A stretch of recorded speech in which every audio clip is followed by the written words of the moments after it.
كتاب الله حادينا يؤم بنا ويحدونا منارا ضاء في يدنا ينير الدلج يهدينا كتاب الله.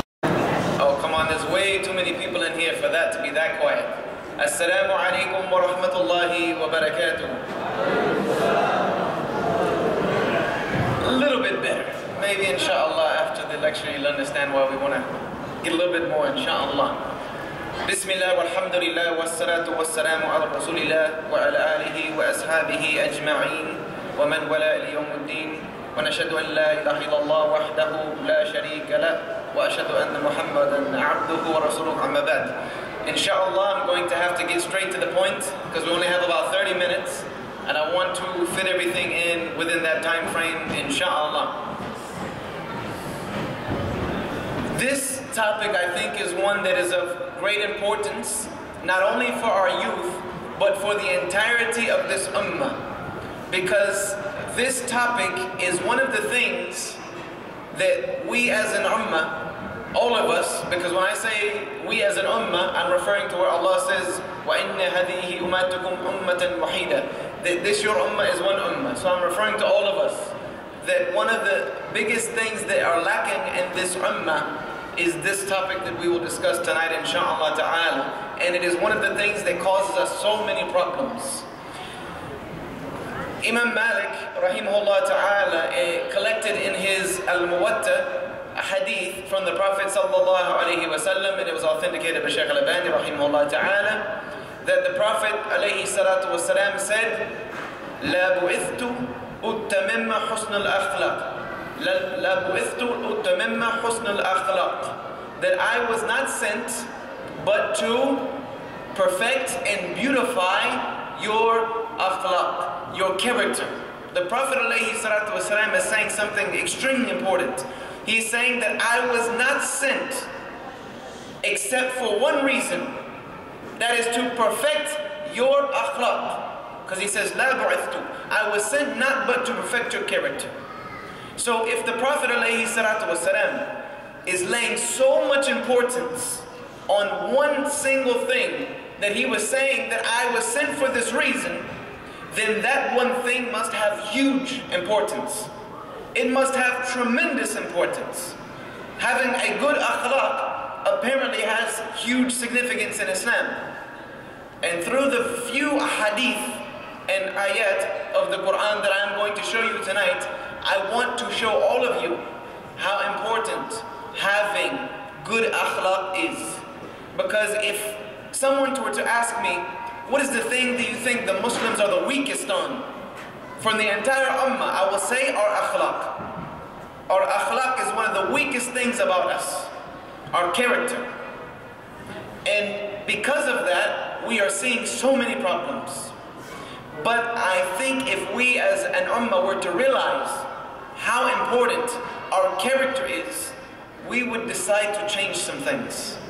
And if we decide to change some things, then some other things will change by themselves through the qadr of Allah Azza wa Jal.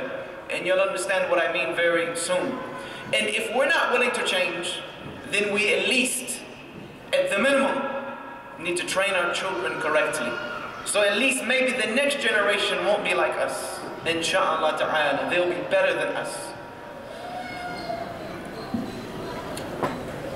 In Imam Bukhari's book of Muslim Moral and Manners, it's also corrected by Abu Dawud, Tirmidhi, Ahmad, and Ibn Hibban. The Prophet sallallahu alayhi wa sallam said, as is reported by Abu Darda, radiyallahu anhu wa arda. Abu Darda said that the Prophet alayhi salatu wa salam told me that the most weighty thing, the heaviest thing that will go on your scale of deeds on the day of judgment is your good manners. He said the most heavy thing, think about this now, the most heavy thing that will be placed upon your scale on the day of judgment will be your good manners. Not all of those times you stood in salah, not all of those nights you spent in the qiyam, not all of those days that you spent fasting, not the sadaqah that you gave. No, what is the heaviest thing that will be on your scale is your akhlaq. And if it is the heaviest thing that will go on your good scales is your good manners, then of course the heaviest thing that can be placed on your bad scale of bad deeds of amal will be bad manners. Subhanallah. The heaviest thing. So ask yourself, if the heaviest thing that will be placed on my scale on the day of judgment is my character, how much time should I spend on my character? How much time should you spend on your character if it's the most heavy thing that will be placed on your scales? Apparently you should spend a lot of time, a majority of your time on your akhlaq. And you will see today, by the end of this inshallah, why your character is the most important thing about you, whether it is good or bad. Also, collected by Imam Bukhari in his Adab al-Murfad, and also collected by Imam Ahmad, Abu Hurairah radiallahu anhu says, I heard Abu al-Qasim sallallahu alayhi wa sallam, the Prophet alayhi salatu wasalam, say, the best among you, khayrukum, the best among you are those who have the best manners. The best of you are those who have the best manners. And whenever the Prophet alayhi salatu wasalam began something by saying, khayrukum, the best of you, then it has strong importance. He said the best of you are those who have the best manners.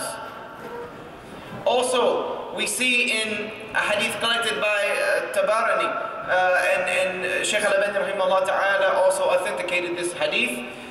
The Prophet alayhi salatu wasalam said, the most beloved of Allah's servants, the most beloved of Allah's servants, and this is by Abu Hurairah again, the most beloved of Allah's slaves are those who have good manners. The most beloved to Allah Azza wa Jal, the person whom Allah loves the most amongst us, is the person who has the best akhlaq. Subhanallah. So how important is our character? It's going to be the heaviest thing to go on your scale. It is the thing which the Prophet said, the best of you have the best manners. And now the Prophet ﷺ is telling us that the most beloved to Allah are those who have good manners. So how important is your manners? Also, collected in Bukhari, Muslim, and Tirmidhi, Abdullah ibn Amr radiallahu anh said, the Prophet ﷺ was never harsh. He was never obscene. He was never rude at all, at any time. Actually, we only know, as I told you all that were at the masjid yesterday afternoon, there was only one time throughout the entire seerah of the Prophet ﷺ that we see any flaw in his character. One time, and Allah revealed an entire surah about it. Who can tell me the one time? That wasn't at the lecture yesterday, because then you'll be cheating. Abasa wa tawalla. The one time the Prophet ﷺ frowned and turned away from the blind man, Allah Azza wa Jal revealed an entire surah, putting him back on that great character. So we see that the Prophet ﷺ had the best character. And he used to say that the best of you are those who have best manners, as we see here. Also, collected by Bukhari, Abu Dawood, and Al-Hakim, the Prophet ﷺ says, as narrated by Abu Hurairah, if one has good manners, if someone has good manners, they may obtain the same reward as someone who spends all night standing in salah, and someone who spends all day fasting for the sake of Allah. Someone who has husnul khuluq, good manners, may receive the same reward as that person. So you may spend all night in salah, all day fasting, but someone who has good manners may receive the same reward as you. Subhanallah. Also, the Prophet ﷺ reported by Abu Hurairah radiallahu anhu that the Prophet ﷺ was asked by Abu Hurairah, and this is one thing I love about Abu Hurairah radiallahu anhu. He was someone who wanted to find the easy way to do good, and that is becoming of a Muslim. It is not becoming of a Muslim to always look for hardship. Wallahi, we're not looking for hardship. Is there anywhere in the Quran or the Sunnah you can find for me a dua that was taught to us to ask Allah, Ya Allah, give me hardship. Can you find it? No. Allah commends us, قُلْ رَبَّنَا أَتِينَا فِي الدُّنْيَا حَسَنَةً وَفِي الْآخِرَةِ حَسَنَةً وَقِنَا عَذَابَ النَّارِ. Oh Allah, give me the good of this life. So we don't want hardship, we want good. And if there is an easy way to do good, that is the way the believer looks for. Because this is something that has hikmah behind it, wisdom, finding the easy way to please Allah subhanahu wa ta'ala. So Abu Hurairah radiallahu anhu, he asked our Rasul sallallahu alayhi wa sallam, what will take me to Jannah the quickest? What is the fastest way for me to get to Jannah? Because if there's a quick way to get there, Abu Hurairah wanted to go that way. And wallahi, if there's a quick way to get there, all of us should want to go down that path. So what did the Prophet ﷺ tell him? He told him the quickest way to go to Jannah and what will take you to Jannah the fastest is taqwa wa husnul khuluq. Having fear of Allah Azza wa Jal, having taqwa for Allah, and having good manners. Those two things can take you to Jannah faster than anything else. Subhanallah. So how much does our character affect our deen? It affects all of it. Our character is like the glue that holds everything else together. With no character, you have no deen. With good character, you have good deen. A couple of more, inshallah. Also, we find reported that the Prophet ﷺ said, he was asked about doing good and doing good evil. What is khair and what is shar? What is good, what is evil? The Prophet ﷺ said, good is good manners. That good means good manners. So when Allah refers to good, He was referring to good manners, goodness. And when He said evil, shar, is that which you do, which you would not want anyone to know about it. Something that you do that you would not like it if other people knew about it, that is evil. And good is good manners. Subhanallah.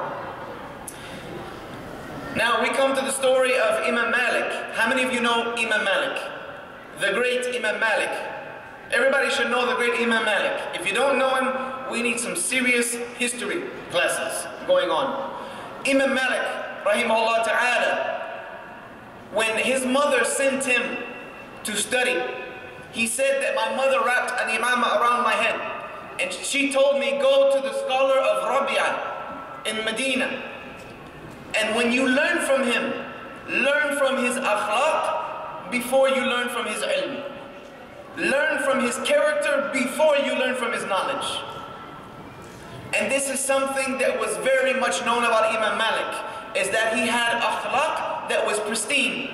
His character was something that visualized the sunnah of the Prophet ﷺ in his own life. There was a student of Imam Malik. A student of Imam Malik, rahimahullah ta'ala. He spent 20 years studying with Imam Malik. But in 1 year, he learned all of the ilm from Imam Malik. He learned the Quran, he learned the book of Allah, he learned the sunnah, he learned the hadith from him, he learned the ahkam, he learned everything that he could contain from Imam Ahmad in 1 year. He memorized everything from the Imam. But he spent 19 more years with the Imam Malik. And when someone asked him about this later on, why did you spend 19 more years with the Imam Malik when you had an ijazah from him after 1 year? He said, I spent 1 year learning from the man's knowledge, and I spent the other 19 years learning from his akhlaq. I spent 19 more years learning from the man. I gained the knowledge in 1 year. 19 more I spent studying the man.